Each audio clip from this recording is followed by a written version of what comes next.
मैं कोई बात हवा में नहीं कहता। पहली बात, बहुत बढ़िया। अगर मैं कह रहा हूं यहां खड़े होकर एडवोकेट चंद्रशेखर आजाद कि यहां से संसद तक आदमी आदमी होगा, तो आदमी आदमी होगा। मेरी बात क्या तो 19 तक सरकार हार मानेगी या 20 में हम लोग इस तानाशाही हुकूमत को हरा देंगे। मेरी बात मेरी शर्ट फाड़ दी तो मैंने वादा किया था कि 20 तारीख को मैं उस फटी शर्ट को पहन के देश की पार्लियामेंट में जाऊंगा बताने के लिए, लेकिन 20 तारीख के बाद हर रात मेरी यही कटेगी। मैं आपको इस बात का विश्वास है। अब 20 तारीख तो आपकी, 21 तारीख हमारी। बाबा साहब ने कहा था आदमी भूखा रह सकता, अपमानित होकर नहीं रह सकता।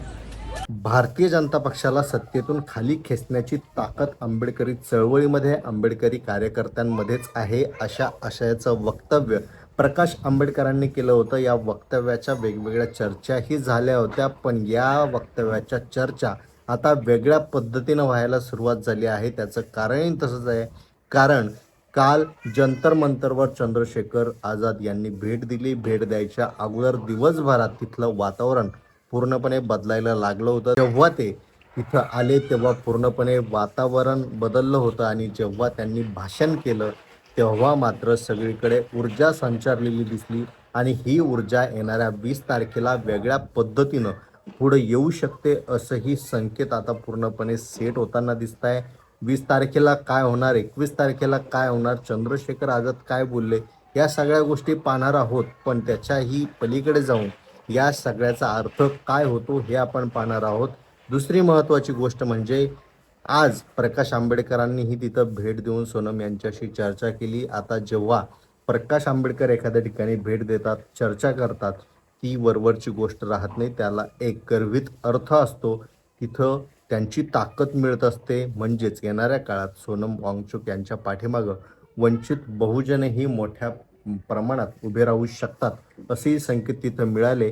आता हे दोन्ही नेते तिथं गेल्यानंतर जे काही समीकरण बदलले, ते समीकरण आगामी काळात भारतीय जनता पक्षाला, सत्ताधाऱ्यांना वेगळ्या पद्धतीनं जड जाऊ शकतात, अशी ही चर्चा सगळीकडे सुरू झाली आहे। नेमकं आंबेडकरी चळवळ या सगळ्या आंदोलनाकडे कोणत्या दृष्टिकोनातून पाहतीये आणि यामध्ये कुठेही अभिजित यांचा उल्लेख होत नाही, सोनम यांचाच उल्लेख होतोय। नेमकं काय शिस्त आहे, आंबेडकरी चळवळीची भूमिका नेमकी काय असणार आहे आणि त्याचा परिणाम काय होणार, आणि चंद्रशेखर यांनी नेमकं तिथं काय वक्तव्य केलं आणि त्याचा परिणाम काय होऊ शकतो, या संदर्भात या व्हिडिओच्या माध्यमातून चर्चा करूया। नमस्कार, मी सूरज कुमार आणि तुम्ही पाहताय बोलबिंदास। अर्थात अजूनही जर सबस्क्राईब तुम्ही केलेलं नसेल आपल्या चॅनलला तर ते आत्ताच करा। आता जंतर मंतरवरची चर्चा गेल्या अनेक दिवसांपासून सोशल मीडियावर फक्त होते, कारण मेन स्ट्रीम आपल्या कोणत्याही चर्चेमध्ये यावर चर्चाच करत नाही आहे, यावर कोणती डिबेट घेत नाही आहे, किंबहुना त्यावर बातमीही लावत नाही आहे, अशी आजची परिस्थिती आहे। अर्थात गोदी मीडिया म्हणूनच त्यांना म्हटलं जातं। आता ते कोणतीही बातमी लावत नसले, चर्चा करत नसले, तरीही सोशल मीडियानं सगळ्यांच्या हातात मोठी ताकद दिली आहे आणि हीच ताकद जंतर मंतर वरचं सगळं वातावरण पुन्हा एकदा नव्यानं नवनिर्मिती करतंय। मुळात पाहायला गेलं तर सोशल मीडियाच्या ताकदीमुळंच ही CJP नावाची गोष्ट तयार झाली आहे, एक प्रकारची संघटना तयार झाली आहे आणि ही एका वेगळ्या पद्धतीला, वेगळ्या पातळीवर जाईल असा कोणीही विचार केला नव्हता, पण ती गेली। अर्थात त्यावर वेगवेगळ्या पद्धतीनं टीका केल्या जात आहेत, अभिजित डिपकेवर टीका केल्या जात आहेत, पण या सगळ्यांमध्ये अर्थात प्रत्येकाची विचारसरणी वेगळी असू शकते, प्रत्येकाचं मत वेगळं असू शकतं, एखाद्या गोष्टीकडे पाहण्याचा दृष्टिकोन प्रत्येकाचा वेगळा असू शकतो, पण या सगळ्यांमध्ये सोनम वांगचुक सारखा माणूस बळी जाता कामा नये, या माणसाचा बळी जाता कामा नये, कारण या माणसानं जे काही आपल्या शोधाच्या माध्यमातून केलेलं आहे ते निश्चित स्वरूपात आपल्या देशासाठी, आपल्या येणाऱ्या भविष्यासाठी अत्यंत महत्त्वाचं आहे। आणि असा माणूस जर या अशा गोष्टीतून जात असेल आणि त्याचा परिणाम जर त्यांच्या उद्या जीवावर येणार असेल, तर निश्चित स्वरूपात भारतीय नागरिक म्हणून आपण प्रत्येकानं उभं राहिलं पाहिजे। आणि त्याच भूमिकेतून आता प्रत्येक संघटनेतला माणूस, प्रत्येक समूहातला माणूस हळूहळू बोलायला लागला आहे। खरं तर हे अगोदरच बोलायला पाहिजे होतं, पण गेल्या काल परवापासून हे एक वेगळ्या पद्धतीनं पुढे येत आहे आणि सगळ्यांना चिंता सोनम यांची आहे. त्यातल्या त्यात न्यायालयानं जे काही सांगितलं, न्यायालयानं सरकारला यामध्ये ताशेर ओढले असे आपण बातम्या ऐकल्या. सरकार याकडे दुर्लक्ष करत आहे. सोनम अत्यंत महत्त्वाचा माणूस आहे, त्याचा जीव वाचला पाहिजे असं संदर्भातले बरेच वक्तव्य त्यांनी केले वगैरे. आपल्याला छान वाटलं. पण यामध्ये जर गरज पडली तर सोनम यांना त्यांच्या आरोग्याच्या दृष्टिकोनातून किंवा आरोग्य लक्षात घेऊन त्यांना बळजबरीने अन्न देण्याची गरज पडली तर तेही द्या, दवाखान्यात हलवा, असेही एक प्रकारचे आदेश न्यायालयानं दिले. याच्यामध्ये मला काही गोष्टी अर्थातच न समजण्यासारख्या वाटतात. कारण की सरकार ऐकत नाही म्हणून अशा पद्धतीनं, म्हणजे जर त्यांना तसं बळजबरीनं अन्न दिलं तर ते त्यांच्यासाठी चांगलं आहे, त्यांच्या हेल्थसाठी चांगलं आहे. यामध्ये न्यायालयाचा किती जीव अडकलेला आहे सोनम यांच्यामध्ये हेही दिसतंय. पण जर तसं झालं तर हे जे आंदोलन तयार होतं आहे किंवा तयार झालं आहे, जो दबाव सरकारवर आतापर्यंत तयार करण्यात आला आहे, तो सगळा दबाव कुठे ना कुठे निस्तारला जाईल, कमी होईल, बंद होईल, मॅनेज होईल असंही म्हणता येईल. कारण हा जो दबाव तयार होतो आहे यामध्ये आझाद असतील, आंबेडकर असतील किंवा मग डिंपलही आज तिथं गेल्या होत्या, हे सगळे आपल्या पार्टीचे झेंडे बाजूला ठेवून जनतेचा दबाव त्यांच्यावर वाढायला लागला.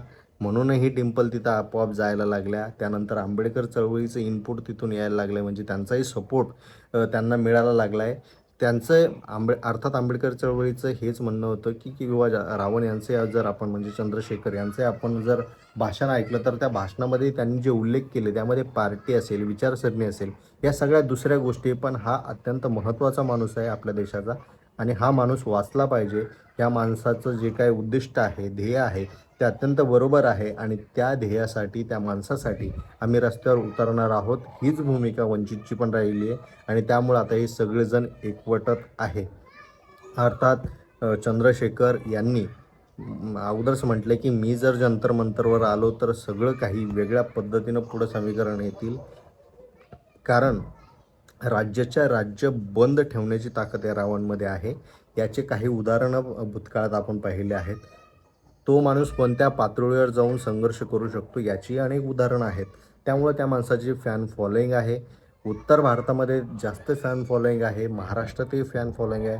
आता हा माणूस जर तिथं पोहोचला, म्हणजे कालचंच आपण चित्र पाहिलं तर ते येणार म्हणूनच अगोदर तिथं गर्दी सुरू झाली होती. त्यांच्या भाषणाच्या वेळेसही जो काही आवाज येत होता त्याच्याहून आपण त्यांची क्रेज लक्षात घेऊ शकतो. दुसरी महत्त्वाची गोष्ट, हा माणूस जर तो उपोषणाला बसला तर त्याचे समीकरणं पूर्णपणे बदलतील आणि हा माणूस असं म्हणतोय 20 तारखेपर्यंत काही करून हा संघर्ष चालू राहिला पाहिजे. 20 तारखेपर्यंत हे आंदोलन चालू राहिलं पाहिजे. जर 20 तारखेपर्यंत हे आंदोलन तसंच चालू राहिलं तर 20 तारखेला एक वेगळं समीकरण दिल्लीच्या रस्त्यावर पाहायला मिळेल.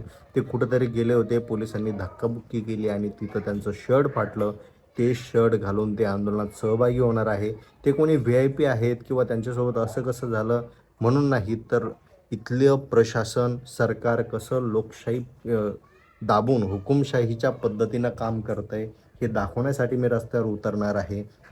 संसदेपासून 3 किलोमीटरवरचा आवाज जर सरकार ऐकत नसेल तर 300 किलोमीटरवरचा आवाज सरकार काय ऐकेल, असे अनेक प्रश्न त्यांनी उपस्थित केले आणि हे व्हॅलिड प्रश्न आहेत. आणि अशा पद्धतीनं जर 20 तारखेला हे आंदोलन रस्त्यावर उतरलं तर त्याचं निश्चित स्वरूपात वेगळा दबाव सरकारवर येईल. निश्चित स्वरूपात त्यांनी एक गोष्ट आणखी महत्त्वाची सांगितली, जर 20 तारीख हा तुमचा असला तरी 21 तारीख आमची असेल. अर्थात 21 तारखेला चांगली गोष्ट ऐकायला मिळेल असंही संकेत त्यांनी दिला आहे.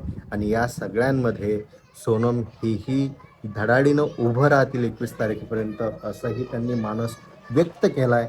अर्थात 20 तारखेपर्यंत हे आंदोलन आता कुठपर्यंत जातं, कशा पद्धतीनं समोर होतं आणि त्याचा परिणाम काय होतो हेही पाहणं गरजेचं आहे.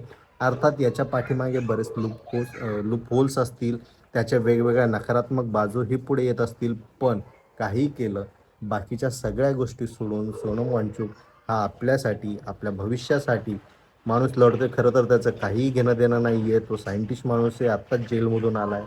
तो त्याची रोजीरोटी कमवून आनंदात खाऊ शकतो. पण तो माणूस, आपण एक दिवस उपाशी राहू शकत नाही. हा माणूस इतके दिवस उपाशी राहून आपल्यासाठी संघर्ष करतोय. त्यामुळं याला एक वेगळी कलाटणी निश्चित स्वरूपात भेटणार आहे. मोठमोठे समूह आता त्याला जॉईंट होत आहे. सगळ्या भारतभरातून आता मोठा प्रतिसाद मिळतो आहे. आता 20 तारखेला जर हे 20 तारखेपर्यंत जर केंद्र सरकारने अपेक्षित भूमिका घेतली नाही तर हे वेगळ्या पद्धतीनं पुढे येईल आणि पुन्हा एकदा चंद्रशेखर आझाद असतील किंवा बाकीचे जे काही समूह असतील, कारण की आपण जर पाहिलं 19 तारखेला मुंबईमध्ये या संदर्भात ठाकरे गटाने आव्हान केलं आहे आणि तिथेही आंदोलन होणार आहे 19 तारखेला आणि 19 तारखेनंतर ते आंदोलन झाल्यानंतर त्याला प्रतिसाद जो भेटेल त्याचा दबाव असेल. 20 तारखेला जे आंदोलन होईल त्याचा दबाव असेल.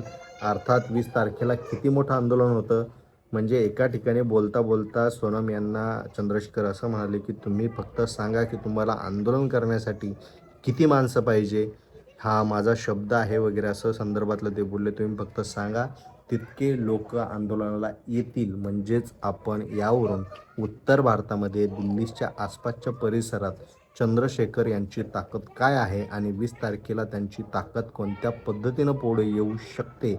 अर्थात हे जर झालं नाही तर सरकारला वेगवेगळी किंमत मोजावी लागू शकते असंही संकेत यावेळेस मिळालेले आहेत. सगळीकडून केंद्र सरकार पूर्णपणे घेरले गेलं आहे. त्यातल्या त्यात जो काही रिलायन्सकडून महत्त्वाचा डाटा लीक झाला आहे त्या संदर्भात आधीच त्यांच्यावर टीका होती आहे. सगळीकडून ते अडकले आहेत. पाकिस्तान चीनला मोठा महत्त्वाचा डाटा भारताचा गेला आहे, अत्यंत गंभीर गोष्ट आहे. अशा सगळ्या पद्धतीमध्ये त्यानंतर पेट्रोलचा प्रश्न असेल किंवा राम मंदिराचा प्रश्न असेल, यात पेपरफुटीचा प्रश्न आहे. सगळीकडून ते आता दाबले जात आहेत किंवा त्यांना दबाव त्यांच्यावर टाकला जातो आहे. अर्थात आतापर्यंत त्यांनी योग्य ते निर्णय घेतले असते तर त्यांना ह्या सगळ्या गोष्टी डील करायला इतकं अवघड गेलं नसतं. पण आतापर्यंत त्यांनी कोणत्याही पद्धतीची माणुसकी दाखवली नाही. हुकुमशाही पद्धतीनं त्यांनी सगळं मॅनेज करण्याचा प्रयत्न केला आणि त्याचा परिणाम आता आपल्याला हळूहळू पाहायला मिळतो आहे. अर्थात लवकरात लवकर केंद्र सरकारने आपल्या चुका सुधाराव्यात इतकीच आपण अपेक्षा करू शकतो. पण केंद्र सरकार ही चूक सुधारेल का? 20 तारखेपर्यंत ते राजीनामा देतील का? आणि 20 तारखेपर्यंत त्यांनी केंद्र सरकारने जर अशा संदर्भातलं ठोस भूमिका घेतली नाही तर पुढे 20 तारखेला आणि त्याच्यानंतर काय होऊ शकतं आणि काय व्हायला पाहिजे या संदर्भात तुमची भूमिका कमेंटमध्ये नक्की सांगा. धन्यवाद.